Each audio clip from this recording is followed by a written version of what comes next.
আমি চাহ বাগিচাৰ মাটিৰ পট্টাৰ বিষয়টোলৈ কালি জিলা আয়ুক্তসকলৰ লগত আমাৰ এখন সভা হৈছিলে। প্ৰত্যেকখন বাগানত এখন 4জনীয়া কমিটি গঠন কৰা হ'ব।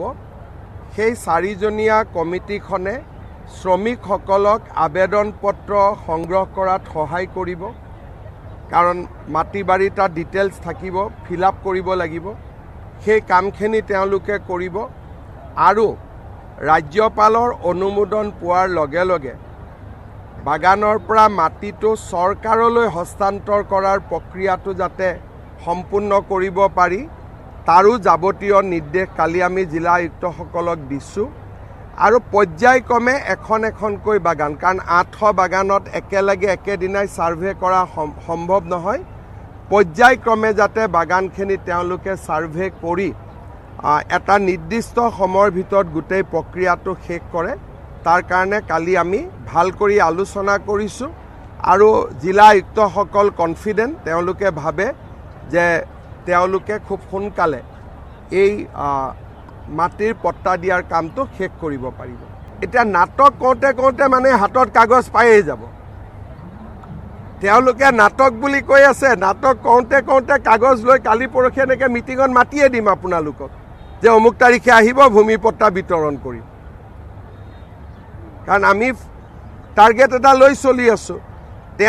তেওঁকো মাতিম লাগিলে যোৰহাটত যিদিনাখন দিম, তেতিয়া তাতে মিটিঙৰ মাজত থিয় হৈ তেওঁ শ্ৰমিকৰ আগত তেওঁক নাটক বুলি কওক, আমিতো শ্ৰমিকৰ হাতত পট্টা দি দিম।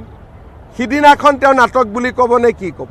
গতিকে কেইটামান দিনৰ কথা অপেক্ষা কৰিলেই হ'ল। আমি চাহ বাগিচাৰ মাটিৰ পট্টাৰ বিষয়টোলৈ কালি জিলা আয়ুক্তসকলৰ লগত আমাৰ এখন সভা হৈছিলে। প্ৰত্যেকখন বাগানত এখন 4জনীয়া কমিটি গঠন কৰা হ'ব।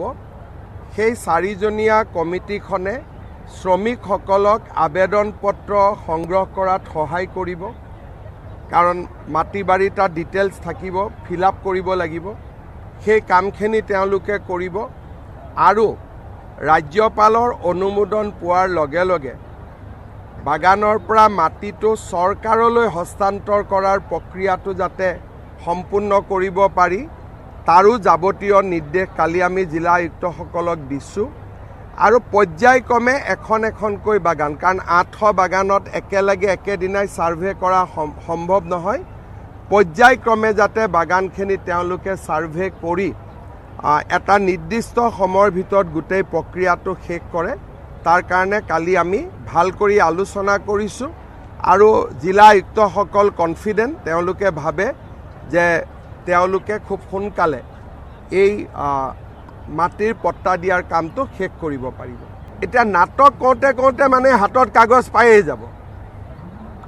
তেওঁলোকে নাটক বুলি কৈ আছে, নাটক কৰোঁতে কৰোঁতে কাগজ লৈ কালি পৰহি এনেকৈ মিটিঙত মাতিয়ে দিম আপোনালোকক যে অমুক তাৰিখে আহিব, ভূমি পট্টা বিতৰণ কৰিম। কাৰণ আমি টাৰ্গেট এটা লৈ চলি আছোঁ। তেওঁকো মাতিম লাগিলে যোৰহাটত যিদিনাখন দিম, তেতিয়া তাতে মিটিঙৰ মাজত থিয় হৈ তেওঁ শ্ৰমিকৰ আগত তেওঁক নাটক বুলি কওক, আমিতো শ্ৰমিকৰ হাতত পট্টা দি দিম। সিদিনাখন তেওঁ নাটক বুলি ক'ব নে কি ক'ব?